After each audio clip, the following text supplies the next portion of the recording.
हरे कृष्णा, राधे राधे दोस्तों। जय जय माँ अन्नपूर्णेश्वरी, जय काशी वासिनी, जगत जननी अन्नदाता देवी की जय। अन्नपूर्णे सदा पूर्णे शंकर प्राण बल्लभे, ज्ञान वैराग्य सिद्धार्थ भिक्षाम देहि च पार्वती।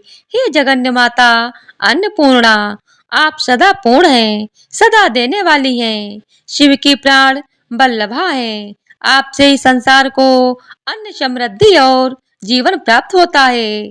भक्तों, जब अगहन मास अर्थात मार्गशीर्ष का पवित्र समय आरंभ होता है, तब यह धरती भक्ति और समृद्धि से भर जाती है।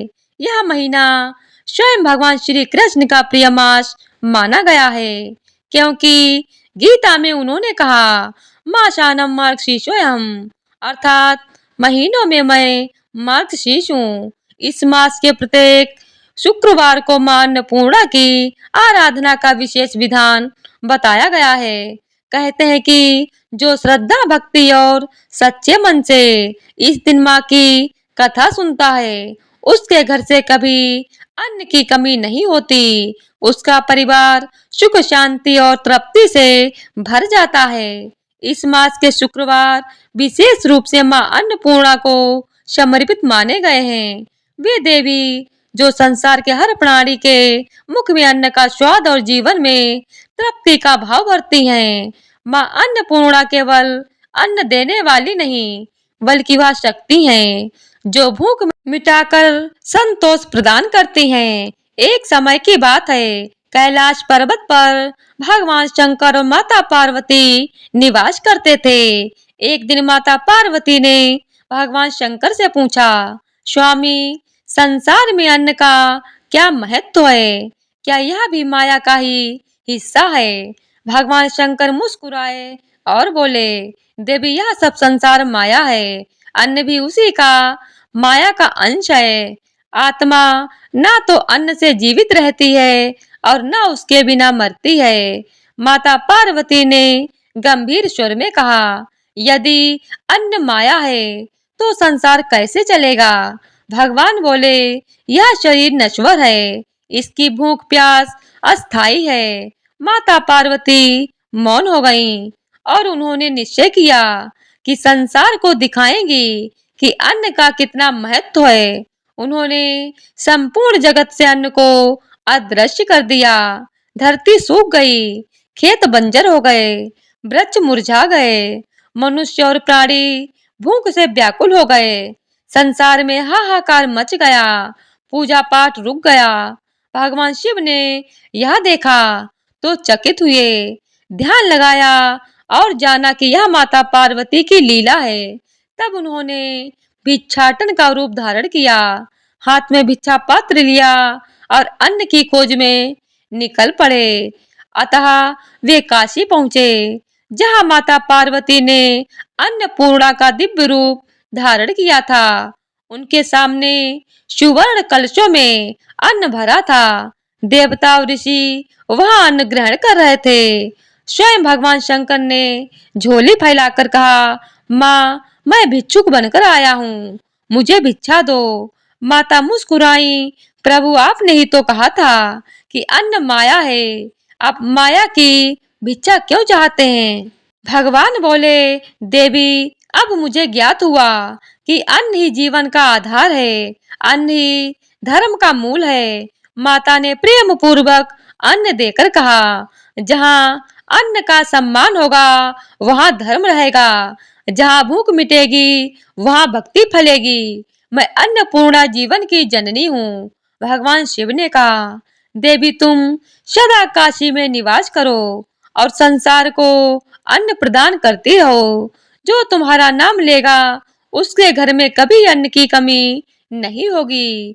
तब से वाराणसी में माता अन्नपूर्णा का मंदिर पूजनीय है, जहां आज भी भूखों को निशुल्क भोजन मिलता है। यह कथा सिखाती है कि भोजन केवल शरीर का आहार नहीं, यह ईश्वर का प्रसाद है। जिस घर में अन्न का आदर होता है, वहाँ लक्ष्मी और शांति निवास करती है। अन्न बांटना ही सच्चा दान है। जय माँ अन्नपूर्णा, जय भोलेनाथ। हर हर महादेव। काशी में भी एक समय ऐसा आया कि अन्न दुर्लभ हो गया। तब भगवान शिव स्वयं भी भोजन से विरक्त हो गए। संसार में यह भ्रम फैल गया कि ज्ञान ही सब कुछ है, भोजन नहीं। तब माता पार्वती ने यह देखकर दया की। उन्होंने स्वर्ण थाली में विविध व्यंजनों से भरा हुआ अन्न सजाया और प्रकट हुई। अन्नपूर्णा के रूप में भगवान शंकर उनके सामने आए, हाथ जोड़े और कहा, माँ तुम ही जगत की जननी हो, तुम ही प्राणों की धारणी, बिना अन्न के यह सृष्टि अधूरी है। मुझे भी अन्न का पहला कौर तुमसे ही प्राप्त हो। माँ मुस्कुराई और उन्होंने शिव को अन्न का प्रथम ग्रास दिया। तभी से काशी में अन्नपूर्णा देवी की आराधना प्रारंभ हुई और यह संकल्प लिया गया कि जो कोई अगहन मास के शुक्रवार को माता की कथा सुनता है, उसका घर सदा भरा रहेगा और उसके द्वार पर कभी भूख नहीं आएगी। अब आप सब हृदय में भक्ति का दीप जलाइए, मन को निर्मल कीजिए और सुनिए माँ अन्नपूर्णा की अद्भुत दिव्य और प्रेरणादायी कथा, जो सच्चे भाव से सुनने वाले के जीवन को सुख समृद्धि से भर देती है। बहुत समय काशी नगरी में एक ब्राह्मण रहता था, जिसका नाम धनंजय था। उसकी पत्नी का नाम सुलक्षणा था। वो दोनों अत्यंत धार्मिक, सत प्रवृत्ति वाले थे और ईश्वर भक्त थे। परंतु उनके जीवन में सबसे बड़ा दुख यह था कि उनके घर में सदा अन्न की कमी रहती थी। वह दोनों दिन रात पूजा पाठ करते, दान देते, साधु संतों का सत्कार करते, परंतु न जाने उनके घर में दरिद्रता का वास था। एक दिन सुलक्षणा ने दुखी होकर अपने पति से कहा, प्राणनाथ यह कैसी लीला है, हम सदा भगवान की भक्ति करते हैं, फिर भी हमारे घर में अन्न नहीं, धन नहीं, सुख नहीं, क्या हमारी श्रद्धा अधूरी है। तब धनंजय ने शांत स्वर में कहा, देवी सब कुछ माँ अन्नपूर्णा की कृपा पर निर्भर है। बिना उनके आशीर्वाद के कोई प्राणी अन्न का एक कण भी नहीं पा सकता। अब समय आ गया है कि हम स्वयं काशी चलें और माँ अन्नपूर्णा के दर्शन करें। ऐसा कहते हुए उन्होंने भगवान का नाम लिया और दोनों पति पत्नी यात्रा पर निकल पड़े। मार्ग कठिन था, कभी धूप, कभी वर्षा, कभी भूख और कभी प्यास, परंतु दोनों का विश्वास अटूट था। वे गंगा जी के तटों पर चलते रहे, भजन करते रहे और एक ही संकल्प मन में था, माँ के दर्शन अवश्य होंगे। कई दिनों की यात्रा के पश्चात जब वे काशी पहुँचे, तब वह नगर स्वर्ग के समान दीप्त था। गंगा का प्रभाव मधुर स्वर में गूंज रहा था, मंदिरों की घंटियां बज रही थीं और पूरा नगर माँ अन्नपूर्णा और बाबा विश्वनाथ की आराधना में लीन था। मंदिर में प्रवेश करते ही दोनों की आंखों से आंसू बह निकले। उन्होंने माँ के चरणों में गिरकर कहा, माँ हम अन्न से नहीं, तृप्ति से भी वंचित हैं। हम आपकी शरण में आए हैं, हम पे कृपा कीजिए। माँ अन्नपूर्णा ने मुस्कुराकर उन्हें देखा। वह रूप अत्यंत दिव्य था। उनके एक हाथ में स्वर्ण कलश था, दूसरे में चांदी की थाली, जिसमें विविध प्रकार के व्यंजन भरे थे। उनकी आंखों से करुणा झर रही थी। उन्होंने कहा, वत्स मैं तुम्हारी भक्ति से प्रसन्न हूँ। आज से तुम्हारे घर में कभी अन्न की कमी नहीं होगी। यह लो, यह अक्षय पात्र मैं तुम्हें दे रही हूँ। इससे जो अन्न रखोगे वह कभी समाप्त नहीं होगा। परंतु एक बात ध्यान रखना, इस पात्र का उपयोग केवल उस भोजन के लिए करना जो किसी भूखे को खिलाने में प्रयुक्त हो। जब तक तुम दूसरों को भोजन कराओगे, यह पात्र अक्षय रहेगा। यह कहकर माँ ने वह पात्र उन्हें दिया और वरदान दिया कि जिस घर में यह कथा श्रद्धा से सुनाई जाएगी, उस घर में कभी अन्न का अभाव नहीं रहेगा। धनंजय और सुलक्षणा ने विनम्र होकर माता को प्रणाम किया और घर लौट आए। जब उन्होंने उस पात्र में अन्न रखा तो वह स्वयं भर गया उनके आश्चर्य का ठिकाना ना रहा। उन्होंने माँ का स्मरण किया और भोजन बनाया। फिर सबसे पहले उस भोजन को किसी भूखे ब्राह्मण को दान दिया। देखते ही देखते वह पात्र पुनः अन्न से भर गया। यह देखकर वे भाव विभोर हो उठे। उन्होंने कहा, माँ, तुम्हारी कृपा से हमारे जीवन का अंधकार मिट गया। समय बीतता गया।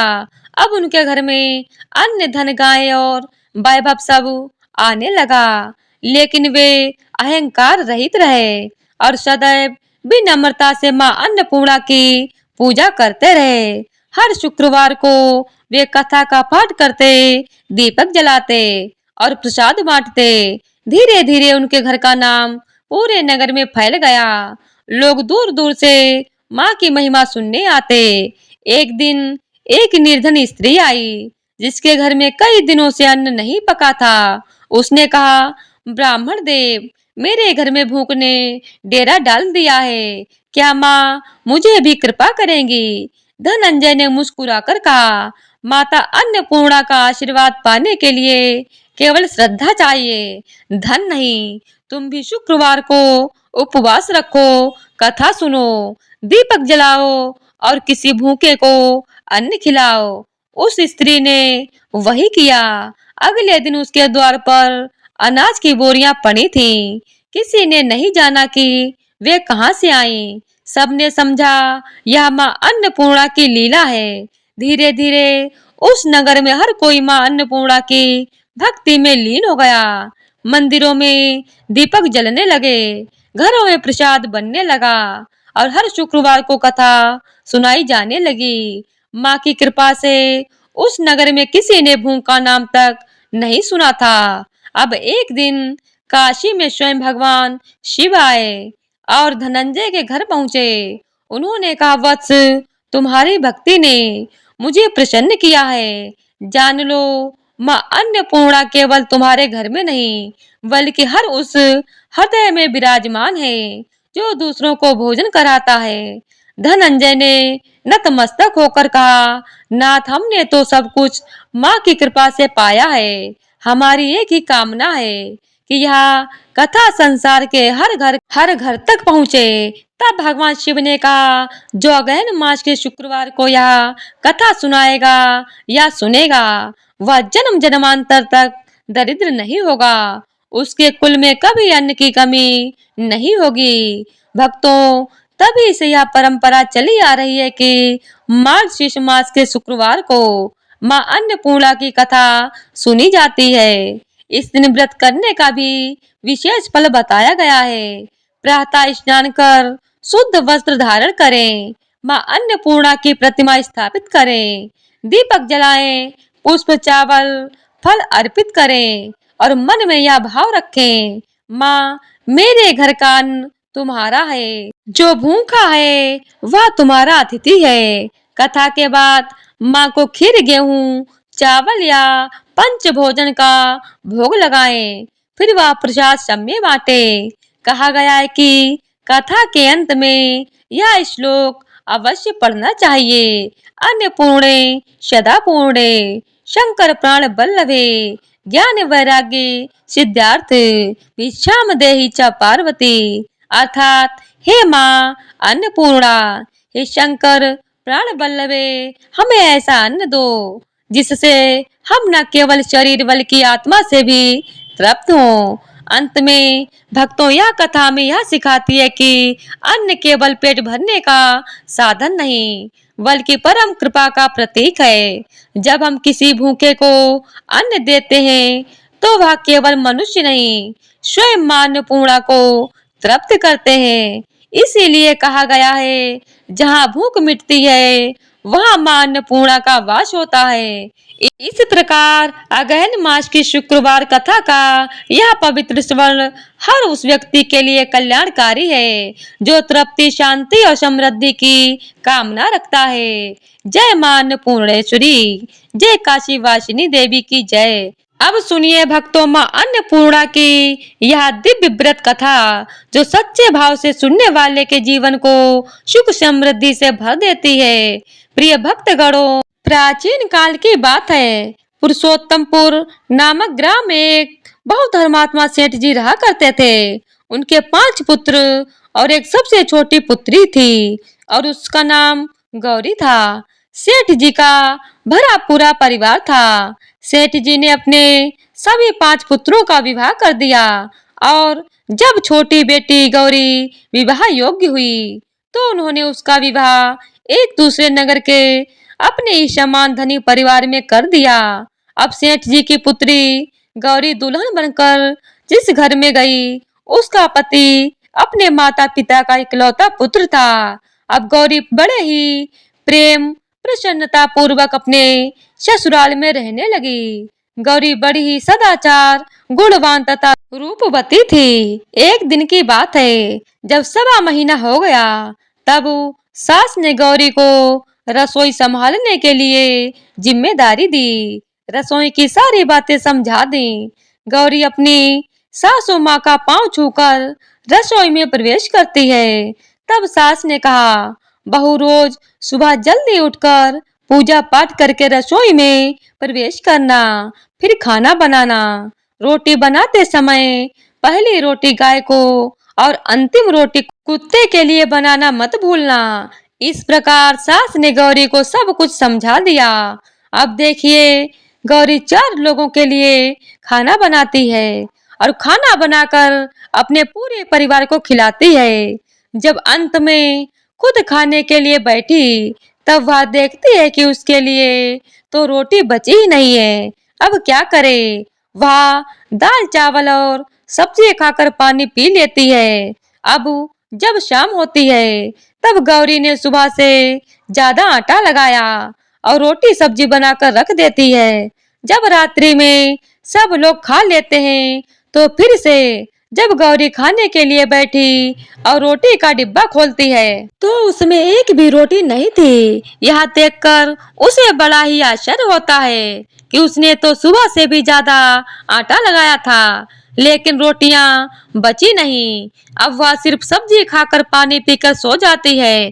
अगले दिन फिर उसने कल से 2 गुना ज्यादा आटा लगाया और रोटियां बनाई लेकिन फिर भी उसे रोटी नहीं मिली। सभी रोटियां खत्म हो गई थी। अब उस दिन भी आधे पेट खाना खाकर ही उसे रहना पड़ा। इसी प्रकार गौरी चाहे जितना भी आटा लगाती रोटियां उसके लिए नहीं बचती। यह हर रोज का काम हो गया था।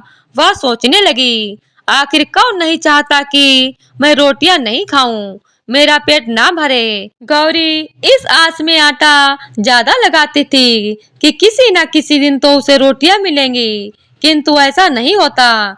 ऐसा करते करते वह बहुत कमजोर और दुबली पतली हो गई। प्रिय भक्तगणों, ऐसे ही एक दिन की बात है, जब गौरी रसोई में सब्जी काट रही थी तो गलती से चाकू से उसका हाथ कट जाता है और वह रोटियां नहीं बना पाती। तो उसकी सास ने कहा, बहू रहने दो, आज मैं रोटियां बना देती हूँ। तो गौरी ने कहा, नहीं सासू माँ, आप आटा लगा दीजिए, मैं रोटियां बना लूंगी। प्रिय भक्तों, सास ने आटा लगाया और फिर बहू को दे देती है। बहू रोटियां बनाकर तैयार कर देती है। घर के सभी सदस्य रात के समय जब खाना खाने लगते हैं तब सब लोग जब खाना खा लेते हैं तब बारी आती है गौरी की खाने की। तो वह बहुत दुखी मन से खाना खाने बैठती है। वह सोचती है, आज तो सासू माँ ने आटा गूंथा है, वह भी बहुत कम, आज तो मेरे लिए रोटियां बची ही नहीं होगी। यह सोचकर बहू मन ही मन बहुत दुखी होती है। किंतु जब वह रोटी के डिब्बे को खोलती है तो उसने देखा कि उसमें 4-5 रोटियां पड़ी हैं। यह देखकर बहू बहुत खुश होती है। अब क्या था, ऐसे ही 7 दिनों तक बहू की सास ने आटा गूंथा और बहू रोटियां बनाती थी और बहू को रोज रोटियां मिलने लगी। इन 7 दिन बहू ने भरपेट खाना खाया। जब 8वां दिन आ गया तब सास ने कहा, गौरी, क्या मैं आज आटा गूंथ दूं या फिर तुम आटा गूंथ लोगी? गौरी ने कहा, नहीं माँ जी, मेरा हाथ ठीक हो गया है, मैं आटा गूंथ लूंगी। प्रिय भक्तों, उस दिन गौरी ने आटा गूंथा और रोटियां बनाई, सबको खाना प्रेम पूर्वक खिलाया। जब उसके खाने की बारी आई तब उसने देखा कि रोटी के डिब्बे में तो एक भी रोटी नहीं है, पूरा रोटी खत्म हो चुका है। यह देखकर बहू गौरी बहुत ही आश्चर्य में पड़ जाती है। वह सोचती है, जब तक सासू माँ ने आटा गूंथा था तब तक तो मुझे रोटियां मिलती थी, लेकिन जब से मैं आटा गूंथने लगी तो मुझे रोटियां नहीं मिलती, जबकि सासू माँ मुझसे बहुत ही कम आटा गूंथती थी। इसके बाद भी पूरा परिवार उसमें खा लिया करता था। ऐसी क्या बात है? यह सारी बातें सोचकर गौरी बहुत ही परेशान हो जाती है और दिन भर दुखी रहती है। एक दिन की बात है, गौरी के पति ने गौरी से पूछा, गौरी, तुम इतना उदास क्यों रहती हो? इतना सारा धन संपत्ति तुम्हारा ही तो है, तुम्हें रोकने टोकने वाला कोई नहीं है। तुम अपने मन से अपने पसंद का भोजन बनाकर खा सकती हो। तुम दिन पर दिन इतनी कमजोर कैसे होती जा रही हो? गौरी ने लाज और संकोच से अपने पति को कुछ नहीं बताया। तब उसके पति ने सोचा कि शायद उसकी पत्नी को उसके माता पिता की याद आ रही है। इसीलिए अगले दिन गौरी का पति अपने माता पिता से कहता है कि पिताजी, मुझे लगता है कि गौरी को उसके माता पिता की याद आ रही है। मैं उसे उसके मायके ले जाकर सबसे मिलवा लाता हूँ। अपने बेटे की बात सुनकर गौरी के सास ससुर तैयार हो जाते हैं और उसे जाने की अनुमति देते हैं और कहते हैं, बेटा, यदि बहू को अपने माता पिता से मिलकर प्रसन्नता होती है तो अवश्य तुम उसे उसके मायके ले जाओ। अब गौरी का पति अपनी पत्नी को लेकर उसके मायके जाता है। दामाद और बेटी को देखकर उनके माँ बाप अपने बेटी और दामाद का बहुत ही भगत करते हैं। तरह तरह के व्यंजन बनाते हैं, खिलाए जाते हैं और बहुत सेवा सत्कार होता है। उसी दिन रात में समय मिलने पर गौरी की माँ ने अपनी बेटी को कोने में ले जाकर पूछा, पुत्री, तुम इतनी दुबली कैसे हो गई? तुम बहुत ही कमजोर दिख रही हो। क्या बात है? तुम्हें कौन सी बातें खा रही हैं? क्या तुम्हारे ससुराल वाले तुम्हारी चिंता नहीं करते, तुम्हें दुख देते हैं? ऐसी कौन सी बात है जिससे तुम्हारी यह दशा हो गई है? अपनी माँ की बातें सुनकर गौरी अपनी सारी परेशानी, सारी चिंताएं सब कुछ बताती है। अपनी बेटी की बात सुनकर गौरी की माँ ने कहा, बेटी, हमें लगता है माँ अन्नपूर्णा तुमसे नाराज हो गई हैं। इस विषय में तो मैं कुछ नहीं कर सकती, लेकिन तुम्हारे ससुराल में हमारा बोलने का कोई अधिकार नहीं है। इसीलिए मैं तो कहूंगी कि तुम यहाँ से जाने के बाद इस विषय में अपने सास और ससुर से बात करना, वही कुछ हल बताएंगे और तुम्हारी समस्या का समाधान होगा। बेटी, माँ अन्नपूर्णा जिससे नाराज होती है उसके साथ ऐसा ही होता है। अब अपनी माँ की बातें सुनकर गौरी ने निश्चय किया कि वह सारी बातें अपने सासू माँ से कहेगी। अब जब सुबह का समय होता है तो गौरी अपने माता पिता से विदाई लेकर अपने ससुराल आ जाती है। ससुराल आने के बाद वह अपने सास ससुर और पति से सारी बात कह सुनाती है। वह कहती है, माँ जी, जब से मैंने रसोई संभाली है और खाना बनाती हूँ तब से मुझे एक दिन भी रोटियां नहीं खाने को मिलती। मैं बिना खाए ही सो जाती हूँ। कभी कभी तो पानी पीकर सो जाती हूँ और कभी कभी चावल सब्जी खाती हूँ। रोटी तो मुझे मिलती ही नहीं। और माँ जी, आपको याद है मेरा हाथ कटा था, तब आप उस समय आटा गूंथा करती थी और वह भी बहुत कम मात्रा में। फिर भी मुझे रोटियां बचा करती थी और मैं भर पेट खाना खा लिया करती थी। लेकिन अब जब मेरे हाथ का घाव ठीक हो गया है तब से मैं फिर से आटा गूंथने लगी और रोटियां बनाने लगी। अब मुझे फिर से रोटियां नहीं खाने को मिलती। मैं आधे पेटी खाना खा के सो जाती हूँ। अपनी बहू की बातें सुनकर सास को सब कुछ समझ में आ गया। उसने कहा, बहू, यह शायद मेरी ही गलती है। मैंने तुम्हें सब कुछ बताया, सब कुछ सिखाया, लेकिन एक बात बताना भूल गई। ऐसा कहकर सास अपनी बहू का हाथ पकड़कर रसोई में ले जाती है।